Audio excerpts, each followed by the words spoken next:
In this video, I want to show you how to fix a keyboard on any MSI laptop or desktop. We're going to first troubleshoot inside of Windows, regardless if it's Windows 10, Windows 11, or 7.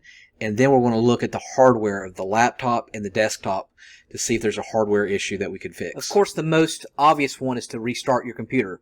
So if you haven't restarted your computer, go ahead and restart it. If you have to force it down and power it completely down with the power button, that's fine, and then restart, and then tell me if your keyboard works. After you've tried that, what I want you to do is do Control Alt and L. Control Alt and the letter L, and I realize your keyboard's not working, but this might enable it. So hold down the Control button, Alt and L, and then see if that will read any functions. Okay, and after you've tried that one, do the old reliable Control Alt Delete. And so hold down Control Alt and hit delete. If it doesn't work, tap the delete while you're holding down Control Alt a few times. Pat, pat, pat, pat, pat. And then see if it'll start activating your keyboard. Okay. After you've tried that, now what we're going to do is try to enable and update the driver for the keyboard in the Device Manager. And in order to get to the Device Manager without a keyboard, it's pretty simple. I'll first show you how to do it with Windows 7 and then Windows 10. So what you're going to do on both of the versions of Windows, you're going to go on the very bottom of the toolbar here, on the bottom of your home screen, and click on that little file. It's basically File Explorer.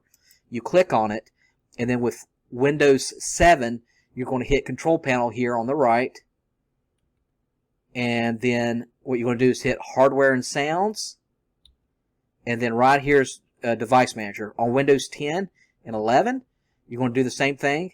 Click on the little File Explorer icon on the very bottom, and then what you're going to do is right-click anywhere in the white space, and then click Properties, and then right here you'll see Device Manager.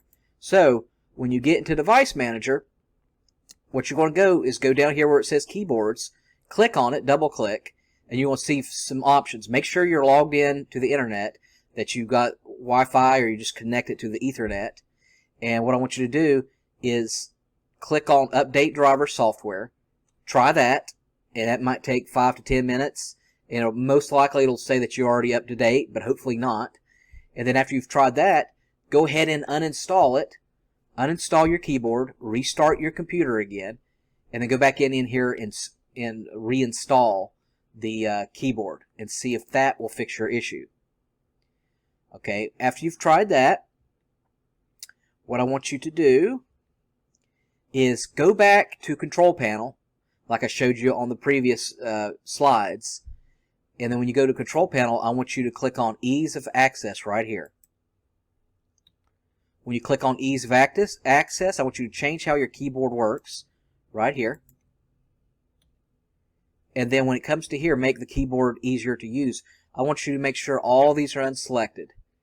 Now, if you want to, you can keep the turn on toggle key selected if you want to. But make sure all these are unselected. Restart the computer and then see if the keyboard will start working.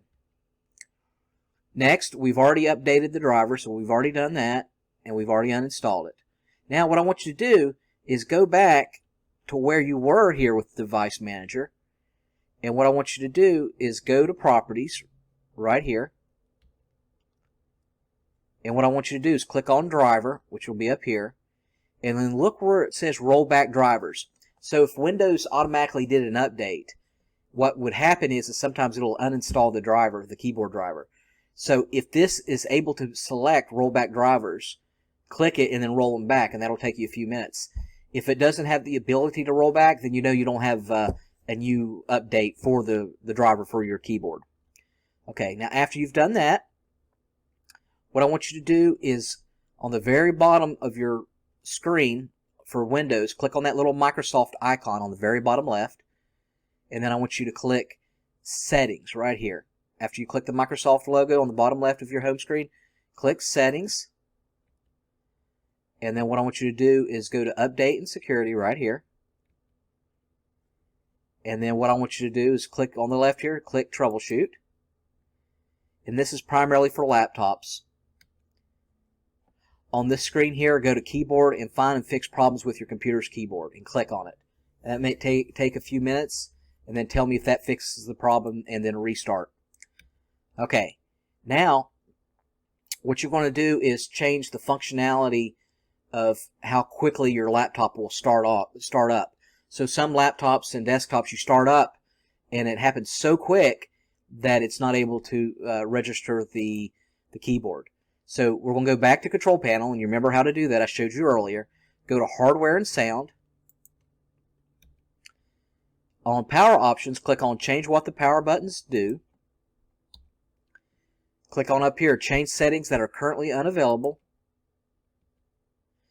And then right here, this should be checked right here. Turn on Fast Startup Recommended. I want you to uncheck it. So uncheck this right here. And then tell me if that will work. Just make sure you restart the computer. Now, if you've tried all that, let's physically look at your computer or your laptop, and let's physically look at it. Now, if you've tried all the troubleshooting techniques inside Windows to see why your keyboard's not working, we're going to physically look at both the laptop and the desktop to see why it may not be working hardware-wise. So with the desktop, it's kind of obvious. If it's an external wireless keyboard, 100% make sure that you check the batteries inside, make sure that the batteries are still good. Now this specific desktop is a HP, but all wireless keyboards have a battery in it. So it just might be that your AA or your AAA batteries are bad. Next, after you've troubleshoot that, all wireless desktop keyboards are connected by a USB port. So I want you to physically inspect the USB toggle that's connecting your desktop wirelessly to your keyboard. So go find it, and it may look like something like this. And what I want you to do is inspect it for damage, but what I want you to do is take it out and insert it into another USB port. It may be a possibility that that USB port went bad. Put the USB into into another USB port, and then tell me if that will fix your problem. Okay, if after you've tried that, what I want you to do with your laptop, like this, what I want you to do is, again, I showed you this earlier, but I want you to do Control Alt, and L really firmly, like this, just hit it several times, and then also try Control Alt Delete, which for me it's up here. Control Alt Delete, way up here on the corner. And so I want you to do that several times and see if that works. If that doesn't work, I want you to try restarting it and going into BIOS, regardless if it's a desktop or a laptop. And to do that, usually you would do startup and just hit F2 at startup and see if you're able to toggle the mouse and then see if there's any keyboard settings. It might be something in BIOS that you tripped up for somehow by accident, or there was an update and you could actually make it work by going into BIOS. Okay, after you've tried that, I know this sounds silly, but trust me, it's worked on so many different laptops and desktops. Do this carelessly. Go like this with your palm of your hand. Like this, and hit every key. This might trigger something. There might be a short in your keyboard. That way you know it might be a hardware issue or a short in your ribbon. Or it just may trigger something and release something on your keyboard that makes your keyboard start working. I can't tell you how many times I've done this, and this will physically make it work. Next, what I want you to do is, after you've tried that, on a laptop or even your desktop, I want you to get another desktop keyboard that's either connected wirelessly or preferably through the USB. If it's not wireless, it would just connect on the side where your USB port is. You might find one on Amazon for real cheap for like $10, or go to Goodwill. A lot of times they're like for $5 that you connect. Just make sure it's a USB and that you can connect. And so that may be, for your laptop, that may be your permanent solution. If for whatever reason you can't get it to work, it's a hardware issue with your keyboard. Just use an external keyboard. Look around your home. You might have one laying around somewhere from a desktop. And then you can use the mouse on the keyboard, or just get you a mouse, an optical, either wireless or USB, connect to your laptop, and you could use it that way. If you wanted to get fancy, you could connect a monitor to your laptop. Just close your laptop and use your laptop like you're using it as a desktop. That's one way you can extend the life of your laptop by a lot longer if you're not able to get your keyboard to work for whatever reason. Okay, if you've tried all that, You can do a factory restore reset if you're 100% sure it's not the hardware, because your keyboard might actually be broken. With the desktop, of course, you just replace your keyboard with another one. But with your laptop, it may be a hardware issue where your keyboard's not working any longer. So to troubleshoot that, does some of your keys work? Go into the search, go into the home page where it says search and test every key. If some keys are working and some keys aren't, then you know it's not in Windows. It's actually your keyboard that's broken. So go under that search toolbar that I showed you earlier and try every single key.